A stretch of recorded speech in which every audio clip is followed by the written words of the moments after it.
Good day, I'm Anne Donachek, and thank you for once again tuning into Anne on Influence. In this episode, we're in conversation with Lindy-Lou Alexander, Brand and Marketing Head for Consumer and High Net Worth Division at Standard Bank. We chat about the power of enlisting experts when you have no clue, her love for the creativity of influence marketing and its evolution into becoming a staple for Standard Bank because of its efficacy and the ability to measure in-depth results, and how influence marketing is used over the Black Friday and Cyber Monday periods to educate Standard Bank customers on responsible spending and cybersecurity. As always, a big thank you to theSALT, our sponsors, who are the first to market nano influencer channel in South Africa and part of South Africa's #1 influencer marketing group, Nfinity. Enjoy. Hi, Lindy-Lou. Thank you so much for making time for us today and for being on the show. Before we start our conversation, I would love for you to tell our viewers and our listeners a bit more about who you are and what your role at Standard Bank entails. Sure, Lindy-Lou. So Lindy-Lou is a mother to one daughter. Being a single mom all my life, she's 18 years old.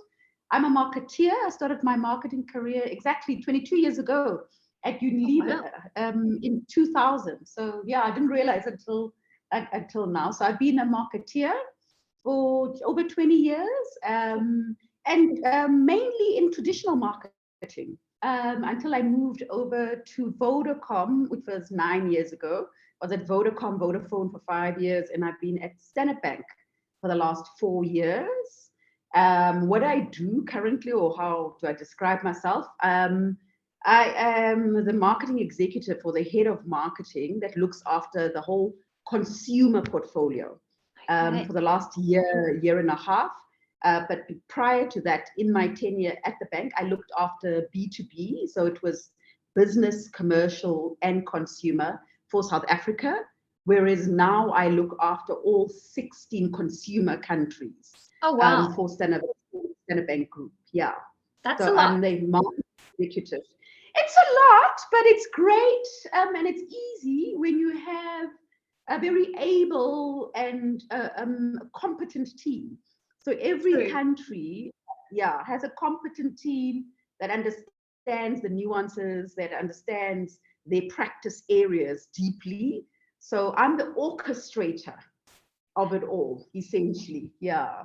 I love that. So I love that because it's so true. There's no I in team, and if you've got a good team, you can move mountains, right? Oh no, we move mountains all the time. And it's very different, from the southern region to west to the east region. So from that perspective, it's like half the time, sometimes I'm like, when did the mountain move? So without the team, I wouldn't be able to do what I'm doing. And so, the bank through all the years has obviously invested in a lot in people. So from that perspective, I've just come in, like a lot of people in banking, I'm learning. So I've been here 4 years, and that's an infant by their standards. People on average across the top 4 have been there 12 to 15 years. And I'm like, whoa, sure, I understand that in a prior era, but I'm like, I generally change jobs every 4 to 5 years, which is what I've done. And now, because of the millennials and the alpha generation also coming up, and also digital, I'm like, guys, this is not, in marketing, your careers do not have to be so long. So I'm challenging the teams and saying, things are pivoting and changing so quickly that I would expect, unless you evolving, from just a country or a small segment to bigger countries and bigger markets and continents, that change is good, because you've got to practice what you've done or go repeat your excellence on different categories and different portfolios. So I'm a big proponent of change, and that people need to change and shift around. Yeah. No, that's very true. I actually had this conversation with someone this morning, funny enough, talking about our different generations and how long they stay in jobs. And we were saying, we're from the generation that 2 to 5 years, that's it. And then we kind of have learned the skills that we wanted to do, we're getting bored, and then we want to move on and do it in a different setting or learn more about something else, and then we'll gather our skills there and hone the ones we've had, and then we move on again.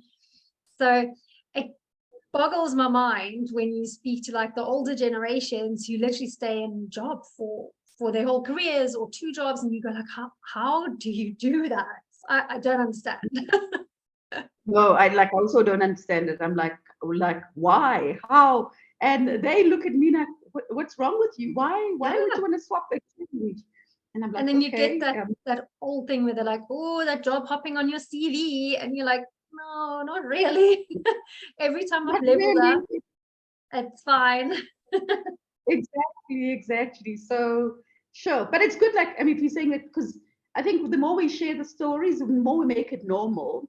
Because Yeah. people only know what they know, hey. Yeah, and then in banking, because generally it's engineers and CAs, and like, no, people shouldn't job hop. And I'm like, actually, the discipline called marketing Yeah. is not like accounting. That I'm like, guys, we need to change. Yes. And if people aren't changing, how do you know they're agile and they can form and pivot? And they're like, okay. And I'm like, okay. And the products, banking is banking. You know, we can bring in new things, but I'm like, Yes. you need to go do cars, go do FMCG, like service to product. Yeah. So you've got to go, yeah, stress test it. That's what I call it. Yeah. I'm with you. I'm completely on that board. Just like it's just literally getting new skills and learning your craft in different industries. It's so valuable. Also just for Yeah. growth, right? So you also don't get bored. Yeah. Well, that's exactly, you can't. I'm like, how many? You've got a whole lifetime. You must do change. So yeah, change is my second name. So Love yeah, that. teams that don't enjoy it find it a bit difficult. Yeah. But actually, you know, once people have gone through it, they come back and say, "Oh, thank you. That actually was fun. I've learned so much from it." Yeah. Oh So no, I yeah. love that outlook on life, to be very honest. So today we're Yes. obviously chatting about influence marketing. So Mm-hmm. I am very curious to know, when did you first encounter influence marketing in your professional career? The first time you actually ran a campaign. I want to know everything about it. What was it like? What format did it take? Just Yeah. your experience in general.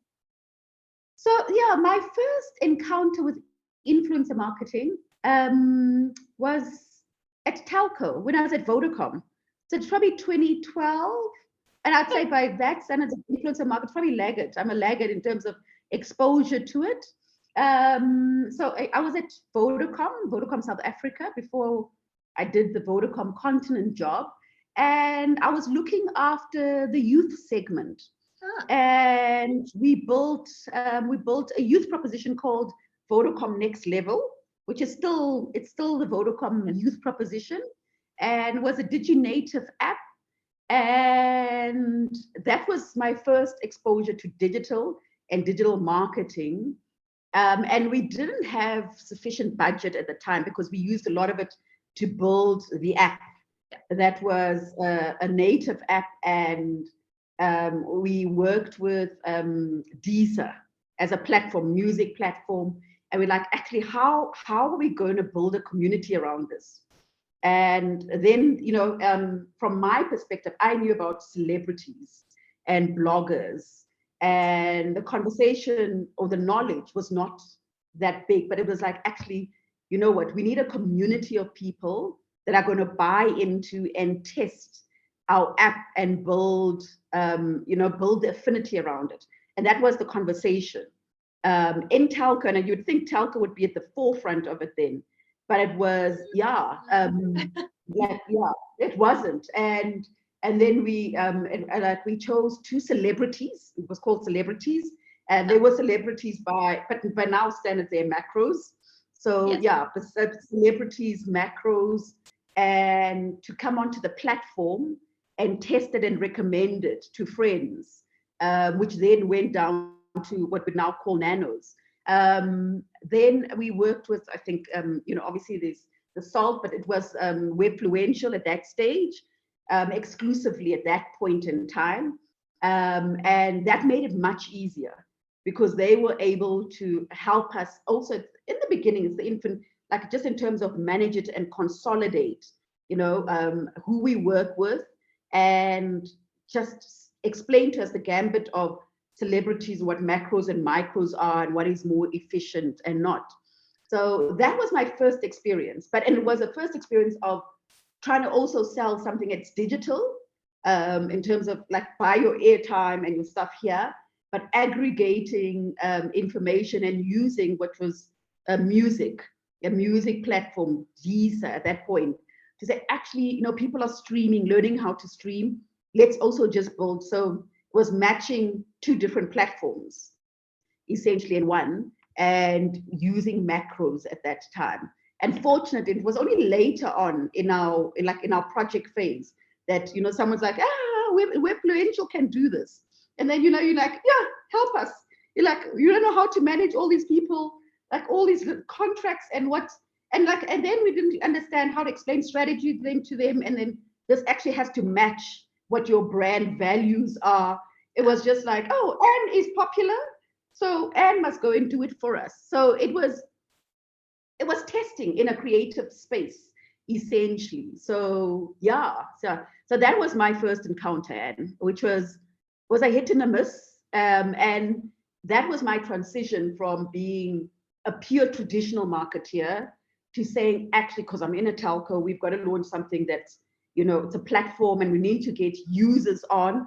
And how else do you take someone who's famous? Because obviously people would they'll follow the fame. And that didn't necessarily happen because it wasn't a completely integrated plan. And I guess, what we didn't know how to define then is credible. It's also about credibility. And actually what's in it for me. So yeah, you're creating the consideration, but actually not looking at what's the conversion going to be, how going to take people down a funnel. So it really was essentially, I call it a hit and miss back in the day. But yeah, the awareness was great. The team now, Vodacom Next Level, is a successful digital platform for the youth offering. So I believe they've done, 7 years later, a phenomenal job. But it's because obviously there's been partners and specialists that have actually come and have managed the whole process for marketeers who are actually, you're working with the teams, but you actually have multiple objectives to deliver to the stakeholders or board members. So that was my first encounter and experience. And yeah. It's very interesting because I ask almost every guest that question just to see kind of where they started and how they felt about it then and how it's kind of changed. But most people say, I would say 99% of people say they started with macro influencers or celebrities. And that completely makes sense because back then that's kind of what we knew as influence marketing or influencers. Everyone was like, it's these people who everyone knows and is super popular, and now they're on these apps and people follow them, and it just wasn't as advanced as now, right? So, but I'm very impressed that you actually went with Webfluential at the time and not try to do yourself, because you realized, you know what, leave it to them, they're the experts. Let them do it. Yeah, I think also because I've been in marketing longer, I would say, I had experienced the value of consultants, and I'm going to call consultants and people and partners that actually, because I've been in marketing for 10 years already, and like a lot of people use the Accentures or BCGs or whatever, even for strategy. So if you've come through, because I've come through Unilever, Diageo, national brands, where actually partnering with people that know better or people that have more experience was the norm. So I was very quickly to say, actually, teams, you don't have to scramble through it. Find people that know, because also I'm at the level where I know that I need to deliver to shareholders. And when they ask the tough questions, everyone speaks about the culture of failing forward. But when you are reporting to a board, it's a very different, it's like, what did you do as best to ensure that you optimized and you were efficient and you had people in the team that knows best? So perhaps because I've had exposure of consultants in other territories, it was like, who do we find, who knows, and go find them. Yeah, yeah. No, it's smart. It saves time, right? It's work smarter rather than harder. Like I'm a big advocate for that. If you don't know how to do it, find an expert who knows how to do it. It'll make you shine, will make everything better, and it will Yeah. take less time. It takes less time. It's like, actually, what's the North Star? We want to succeed at the quickest time and generally at the least cost impact. Yes, You know, yes. The efficiency. trifecta. Yeah, like, yeah, it's all about ROI, at the end of the day. Exactly. So, Lindy-Lou, I'm interested to know after your first experience, what was your feelings about influence marketing at that point after you've done that campaign? Sure. Because I'm a big creator, I'm a yellow by personalities. There's red, orange, yellow, the insights describe. So I'm a yellow, people say I'm a yellow personality, which means very blue sky and very creative. I really loved it because Amazing. I like spaces, like creative spaces. And influence as a channel is very agile and it's creative. So, and it was an uncharted territory, which allows one to almost like also write some of your own rules. Yeah. So I really loved it from that perspective because it was, yeah, you could play. You could play that. and no one knew the answer. Not everyone knew the answer then. So I really love that though. yeah. So like, yeah, I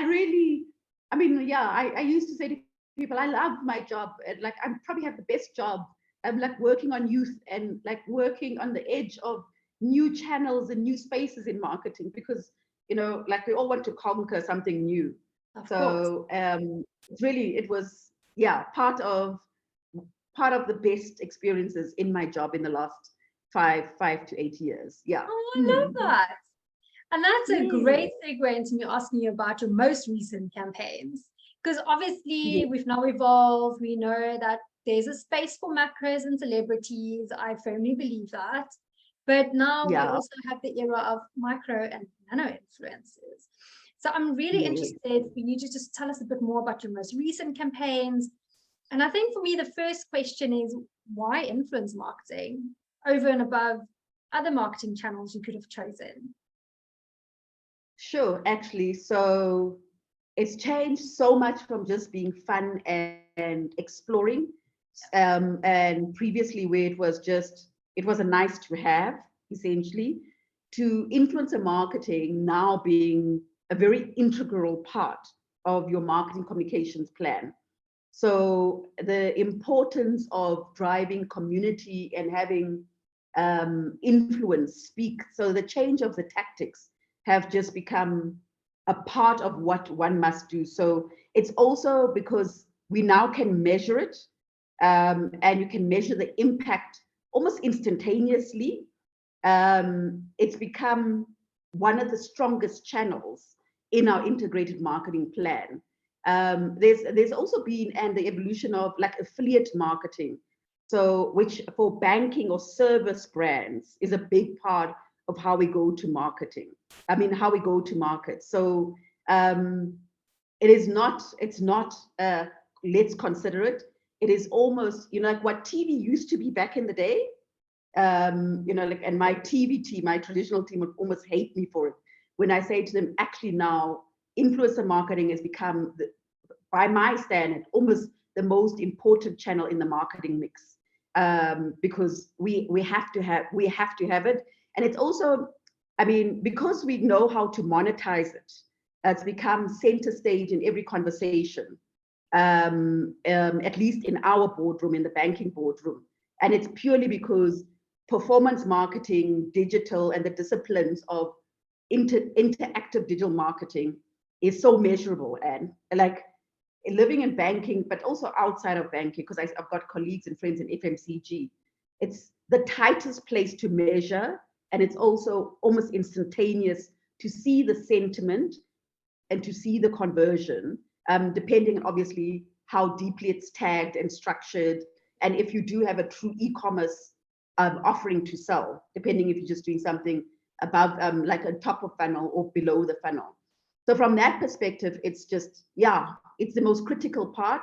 and there's lots of things you can do, like to test it. Like you can offer codes or discounts, or which is, a lot of the non-finance people do that.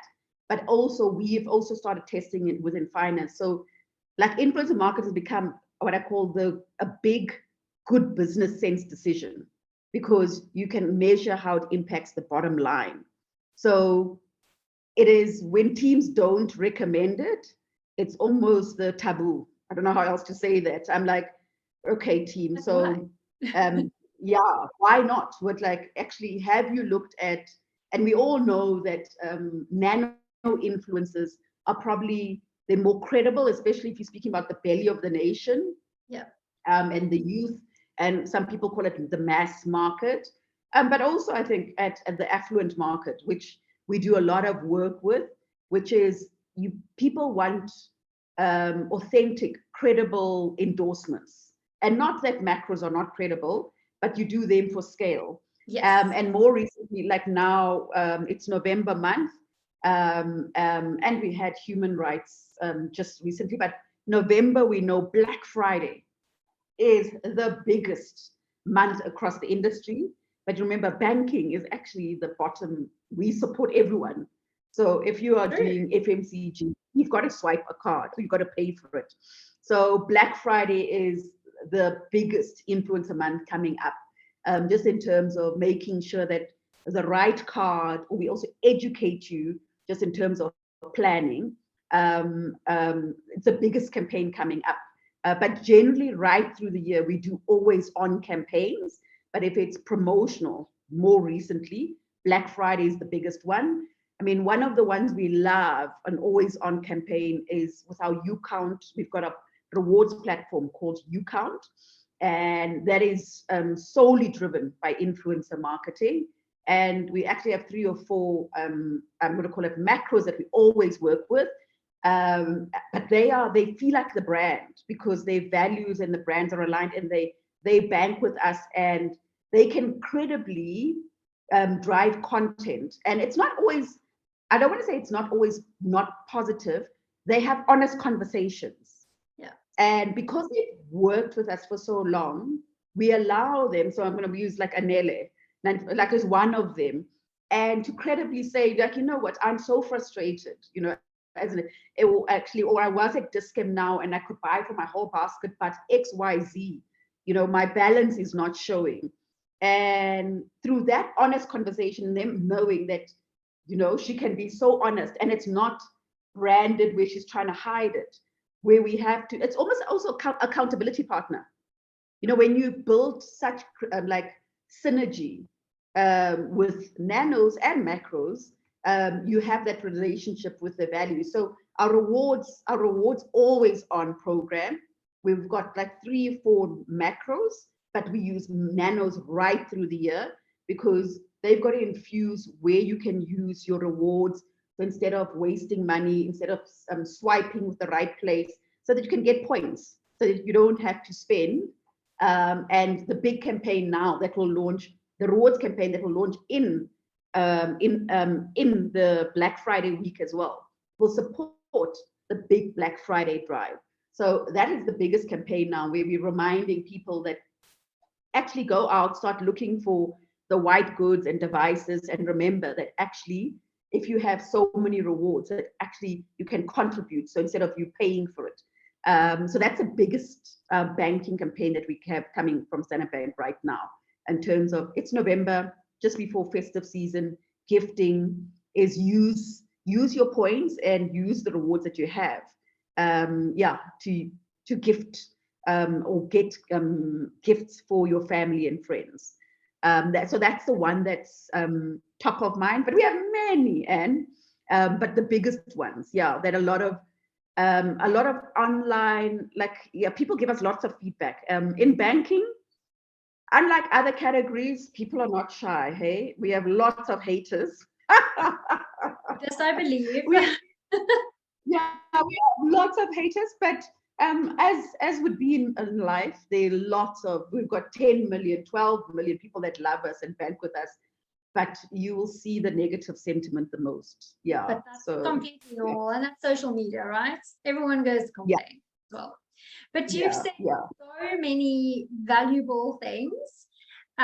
First of all, measurement.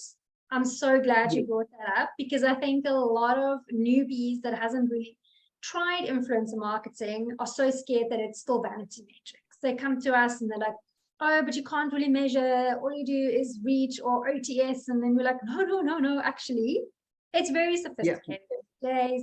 And you also brought up performance marketing, which is so important these days, especially with Zaki and his algorithms. You don't have yes, a choice. But also the really good thing about it is that you can very acutely target who sees your messaging, which I really, really love. And then, yes, oh, I love that you use influence marketing for always on and campaign driven.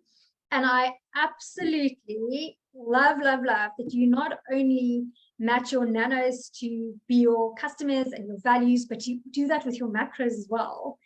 I yes, think a lot of brands miss the trick there. They just use the big names for scale, as you said earlier, and they're super good at that. But sometimes they miss out on that alignment just purely because they're like, oh, this is the new biggest name. Everyone's using them. We need to get on that bandwagon. And then I'm always like, yeah, oh, don't do that. And the fact that you're allowing your influencers to have honest conversations, whether it's good or bad, that credibility just skyrockets, right? Like you yeah, can't just have great things to say about even your best favorite brand. There's going to be times where you're frustrated or something goes wrong. Like sorry, unfortunately, I'm not with Standard Bank, but no, but I have to squeeze in.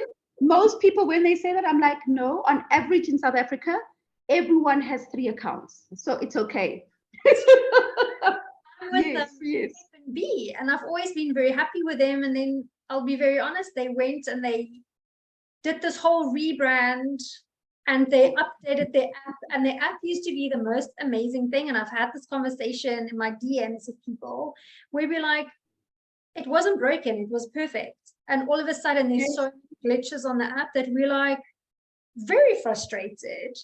And I wish there's more influencers actually spoke about it, just to say, it's like, why isn't this working? When's it going to be Yeah, fixed?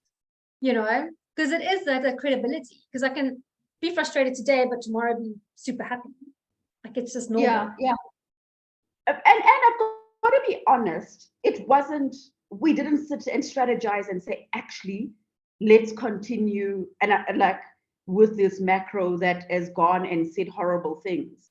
Oh, I remember like being in the meeting room because our app has always also been down. oh, And it was like, oh, how can this macro, like we've spent so much time with him and her, and how dare they? And I said, guys, and I remember having this brave conversation. I said, this person is deeply loyally a Standard Bank Blue person. They are frustrated at the hairdresser right now. yeah. And I remember it was like Lindy, and I said, no. And I remembered, I said, like, get someone there. And I'm like, yeah, get someone there now, Amazing. deliver, like, help them pay for their hair. And actually, this person's income is probably because they are an influencer. They probably go, I don't think they randomly went to do their hair. They probably have to be somewhere tonight or something. So this is a Yeah. big business opportunity for them. And it was through like just an incident like that where they're like, I'm like, someone needs to drive to what was in Randburg. And they went and they delivered flowers and helped pay for the bill. And in that 30, 45 minutes, we came back up. But the appreciation of the acknowledgement, and then we apologized that we're really sorry we couldn't do this to all the customers. So we stumbled upon an essence of a learning that actually don't shy away from it and allow the truth to be the truth. Yeah. And that's how it came about. Hey, it I love wasn't that. a bullshit strategy that said, actually, it's okay. Like we need the ends to be authentic and honest. Like I think from our comms reputation PR team, they were like, Lindy-Lou, are you crazy? We planned that. But it was through a moment like that where we like actually 2 or 3 of those moments, someone saying, I'm trying to pay for my baby's Pampers, and like, guys, can you like rescue 1 or 2 people so that they can understand that, you know what, it was really outside of our control. And IT technology things happen. But what we do need to do is be better, is tell people in time. Yeah, yeah. I do think that's a really great point. People are still human, number one. So are influencers and celebrities. And I think, secondly, it's very important that you have those open conversations if there are issues, not to try and shy away from it. Lean into it. And I think you guys handled that amazingly. Like, actually go over, help them, apologize to everyone, and say, like, we wish we could do this for every customer who's having issues right now. I'm pretty sure you gained a couple of fans right there, just to go like, thanks for the transparency, right? It's not like you're going like, oh, we don't know what's happening, we'll let you know. Yeah. Like, I mean, it could have gone horribly wrong. It could have, yes. It could have. So, but there was a bit of measurement in terms of, would this person react? Yeah. But it could have gone horribly wrong. But it was also an honest gesture. Yes. And even if it did go, it's like was an honest gesture that actually we understand right now you're highly frustrated, and your reach and your engagement as one of our, influencers is important. Yeah. And we need to try and at least lessen the pain. It was not going to take the pain away immediately, because obviously instant service is what everyone wants now. But it was like to acknowledge that, we hear you and we understand and respect your reach and the level of engagement you can. That counts a lot for consumers. It kind of humanizes the brand in a way, where you're not just seeing this big cold brand that's something's happened and you're very frustrated. It humanizes it a little bit, just being like, we're sorry, we understand, we acknowledge it, we are working on it, let's help you. So I've got lots of respect for that. I think that was great. My question for Black Friday, because it's obviously turned into this massive thing in South Africa over the last couple of years.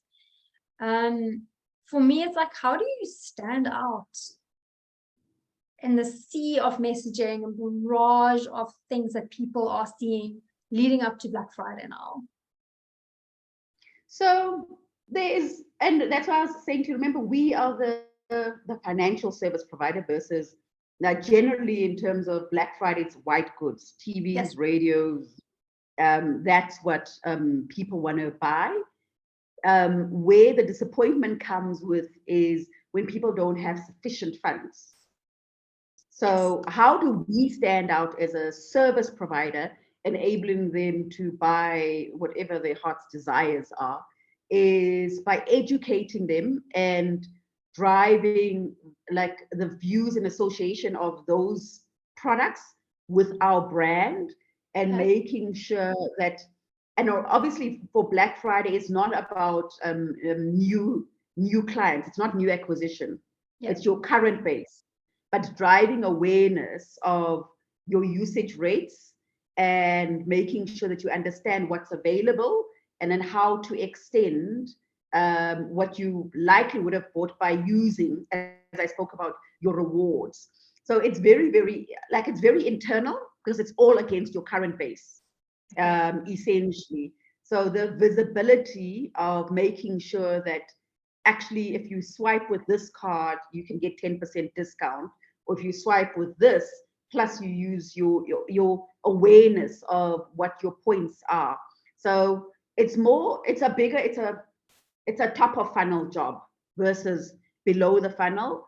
Once people are within and purchasing, that's when you can drive, deeper conversion, saying, actually, if you go to Hershey's, as example, Hershey's is one of our partners, and we have bigger discounts there, versus like if you could have saved X, Y, Z with Hershey's, and therefore, you're driving people to Hershey's. So it's awareness versus, because in this instance, the Black Friday like passion is about goodies. And we are not the goodie seller, but we're the enabler thereof. Don't go out and say, yeah, swipe, just swipe with your blue card, you know.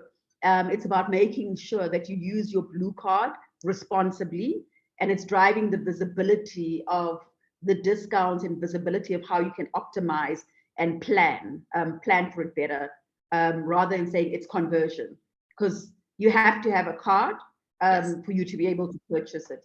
Obviously, if there are people over, because there's the Black Friday and there's Cyber Monday as well, which is all online. So therefore, there you're driving the awareness and safety, security of internet purchases, and not being able to link. So it's a sales driven, but it's also quite a responsible education about cyber and cyber risk and safety at the same time. But from a banking perspective, industry-wise, I call it the other mini Christmas. You know, Christmas is a lot of retail loves Christmas. Retail also loves Black Friday. Yeah. They do. Thank you so much. This brings us to the end of our conversation. But before we go, is there maybe your top 3 tips or learnings that you can impart wisdom on to people who are entering into influencer marketing? Sure. Top 3 learnings. When you are generating content, generate relevant content with a purpose and impact, and make sure that it's got good old storytelling, because it's about entertainment. Make sure that you are creating connections, because you are influencing the purchase decisions. So make sure that if you are creating good connections that are the foundation for retention as well, so that it's not just frivolous. My biggest thing is, actually, we all want to be entertained. So storytelling.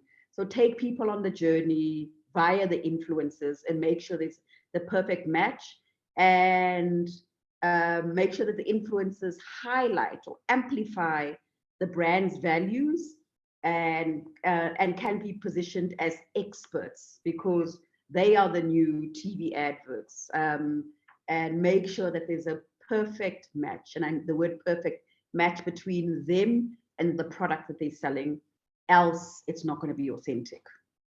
I think those are brilliant tips and brilliant learnings, and everyone should take note, because that is the crux of influencer marketing. If you do that, you should be successful. So thanks again for joining and making time for us today. I really, really appreciate it, but I'm sure we'll chat again soon. Oh, fantastic. Thanks, Anne. Chat soon. Thanks so much, Lindy-Lou. Have a fantastic evening. You too. Cheers. Bye.